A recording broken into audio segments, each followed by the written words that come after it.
और जब ये एक सीमा से परे चला जाता है तब आपके विचार आप पर पूरी तरह से कब्जा कर लेते हैं। लगभग 90% लोगों की परेशानी यही है। ये मेरी इच्छा और मेरा आशीर्वाद है कि आप अपने ही मन की कैद से बाहर निकलें और सृष्टि की सुंदरता को जानें। सुस्ती या तो भोजन या विचारों के अधिक मात्रा में सेवन करने से आती है। शायद आप ये सोचें कि विचारों के अधिक सेवन से आलस कैसे आएगा। हालांकि हर कोई ये तो समझ सकता है कि भोजन के अधिक सेवन से जरूर सुस्ती आती है।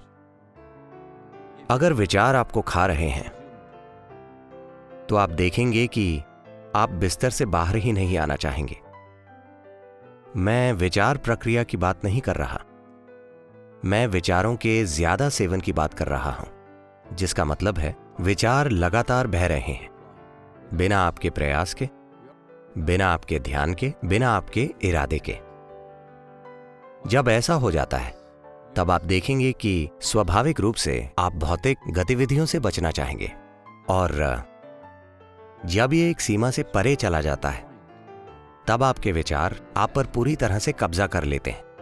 चिकित्सा विज्ञान में इस स्थिति को भद्दे नाम दिए जाते हैं। ये महत्वपूर्ण है कि भोजन में और अंतहीन विचारों की गति में एक तरह का संयम होना चाहिए। चेतना से सोचना या बस विचारों के सहारे जीवन जीना, ये दो बहुत अलग चीजें हैं। ये एक दुर्भाग्यपूर्ण सच्चाई है कि बहुत सारे लोगों को इनमें फर्क पता नहीं है, और इस वजह से जो कीमत मानवता चुका रही है वो उचित नहीं है। जो निष्कर्ष आप अपने मन में निकालते हैं वे जीवन को अनुभव करने की आपकी क्षमता को गंभीर रूप से कम करते हैं।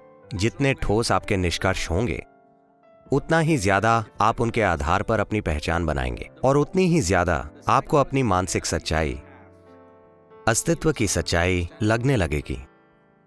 लगभग 90% इंसानी दुख बस यही है।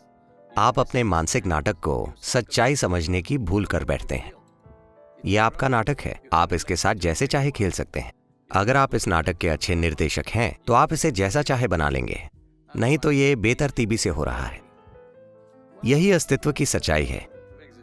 ये कितनी सुंदर है, पर ज्यादातर लोग अपने मन में जीना चुनते हैं क्योंकि उन्होंने ठोस निष्कर्ष बनाए हैं, और अब उनके लिए यह विकल्प ही नहीं रहा कि उन्हें कहां जीना है।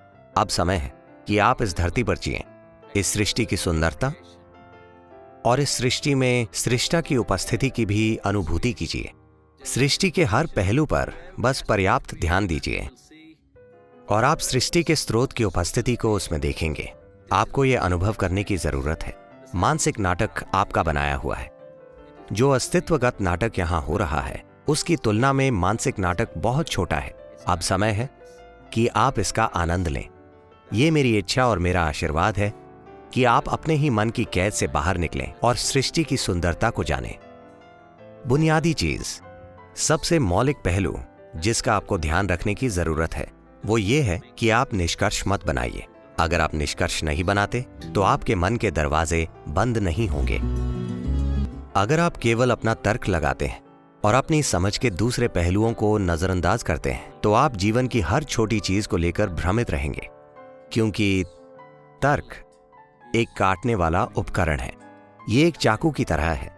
अगर आप काटना चाहते हैं तो ये एक अच्छा साधन है, पर अगर आप एक चाकू से सिलाई करने की कोशिश करते हैं तो आपके पास चिथड़े बचेंगे। ज्यादातर मनुष्य इस समय यही अनुभव कर रहे हैं कि वे सिलने के लिए, चीजों को जोड़ने के लिए एक काटने वाले साधन का इस्तेमाल कर रहे हैं।